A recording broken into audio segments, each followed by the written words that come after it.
ሰላም ጤና ይስጥልን የተከበራችሁ የማራኪ ኒውስ ዩቲዩብ ቻናል ቤተሰቦች እንደምን አላችሁልን? ሰበር ዜና ተሰምቷል። በተለይም ደግሞ ከወደ ኢራን የተሰማውን ሰበር መረጃ ወደ እናንተ ልናደርስ መጥተናል። አብራችሁን ትቆዩ ዘንድ የአክብሮት ግብዣችን ነው የሚሆነው። ዩቲዩባችን ላይክ፣ ሼር እንዲሁም ደግሞ ሰብስክራይብ ያደርጋችሁ ብታዳምጡን እጅግ አብዝተን ነው የምናመሰግናችሁ።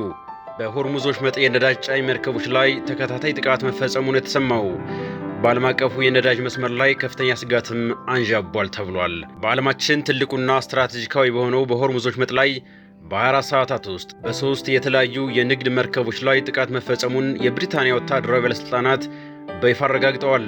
የብሪታንያ የባህር ላይ ንግድ ስራዎች ዩኬኤምቲኦ ባወጣው አስቸኳይ መግለጫ መሰረት የመጨረሻዋና ሶስተኛው የንግድ መርከብ ጥቃት የደረሰባት በሰው አልባ አውሮፕላኖች ወይንም ደግሞ በድሮን ነው ተብሏል።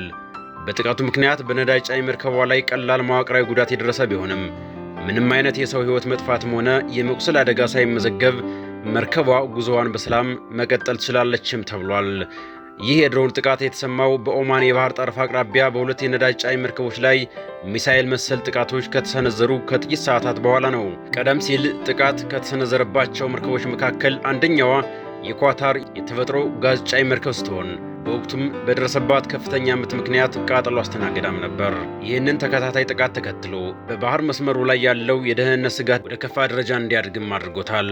ኳታር ለደረሰባት ጥቃት ኢራንን በቀጥታ ተጠያቂ ያደረገች ሲሆን አሜሪካ በበኩሏ የኢራንን የነዳጅ ሽያጭ የሚፈቅደውን ልዩ ፈቃድ ወዲያውኑ በመሰረዝ ጠንከር ያለ ምላሽም ሰጥታለች ተብሏል።